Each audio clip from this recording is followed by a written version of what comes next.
Very brave people. The exiles and dissidents here today have witnessed communism destroy a nation, just as communism has destroyed every single nation where it has ever been tried.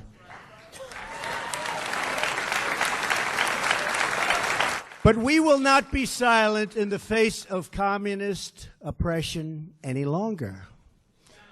You have seen the truth, you have spoken the truth, and the truth has now called us, this group, called us to action.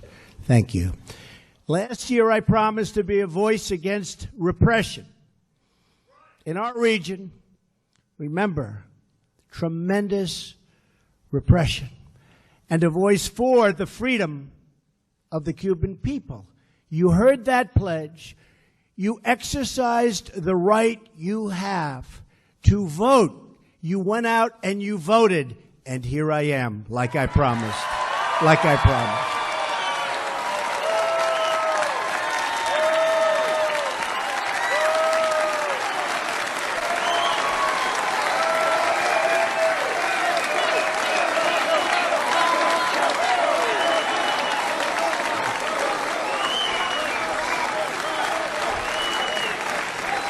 I promise you, I keep my promises.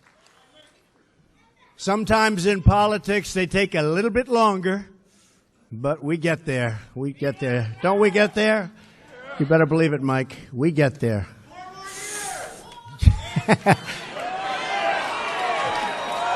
Thank you. Thank you. No, we keep our promise.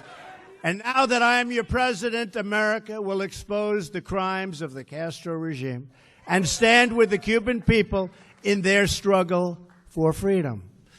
Because we know it is best for America to have freedom in our hemisphere, whether in Cuba or Venezuela, and to have a future where the people of each country can live out their own dreams.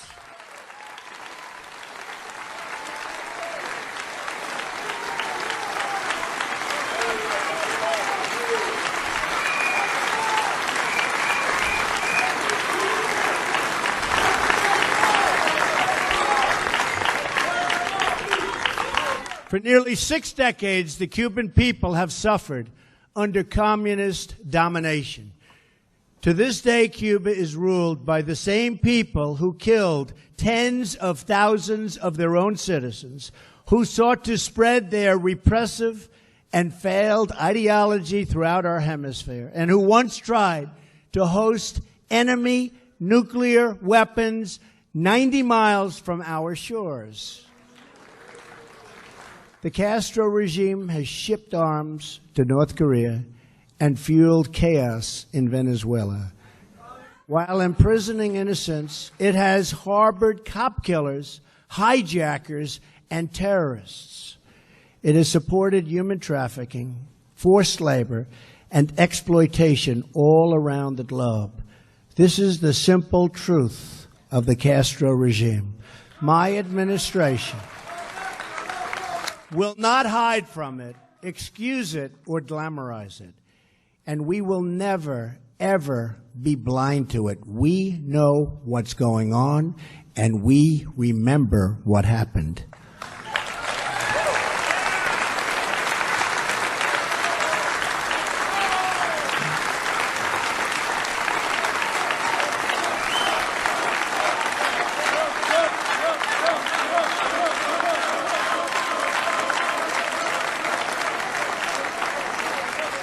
On my recent trip overseas, I said the United States is adopting a principled realism rooted in our values, shared interests, and common sense.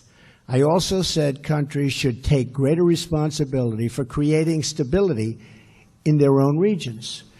It's hard to think of a policy that makes less sense than the prior administration's terrible and misguided deal with the Castro regime.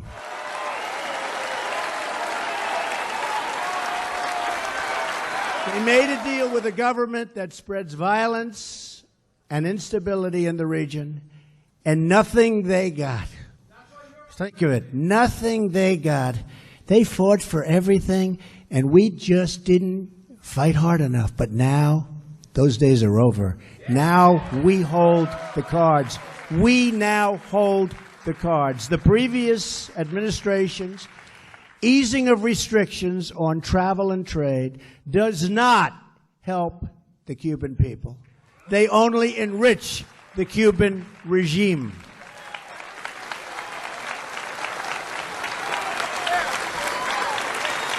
Obama foi enfático ao defender a reaproximação com Cuba e fez um pedido ao Congresso: acabar com o embargo comercial imposto sobre a ilha há mais de 50 anos. O presidente lembrou as palavras do Papa Francisco de que a diplomacia avança a passos pequenos. The profits from investment and tourism flow directly to the military. The regime takes the money and owns the industry. The outcome of last administration's executive action has been only more repression and a move to crush the peaceful democratic movement. Therefore, effective immediately, I am canceling the last administration's completely one-sided deal with Cuba.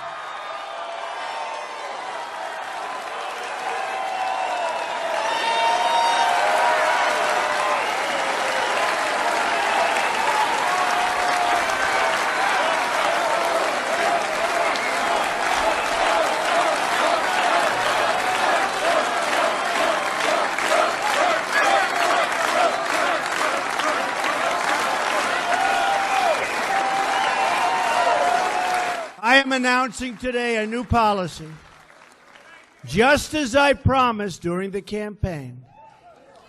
And I will be signing that contract right at that table in just a moment.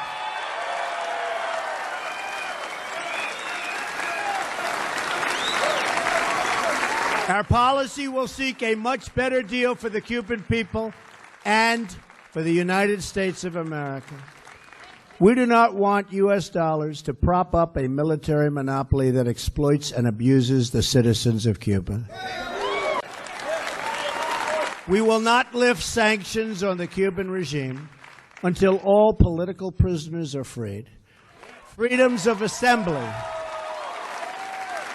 and expression are respected, all political parties are legalized, and free and internationally supervised elections are scheduled. Elections.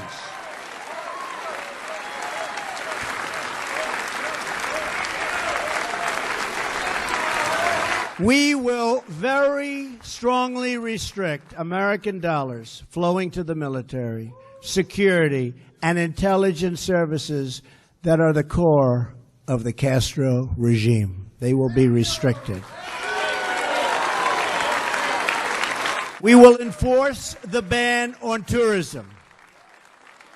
We will enforce the embargo.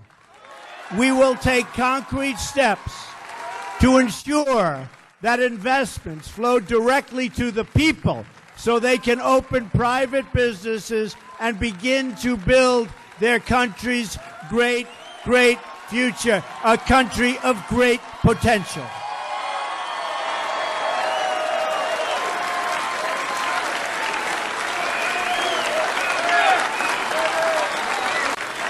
And we will work for the day when a new generation of leaders brings this long reign of suffering to an end.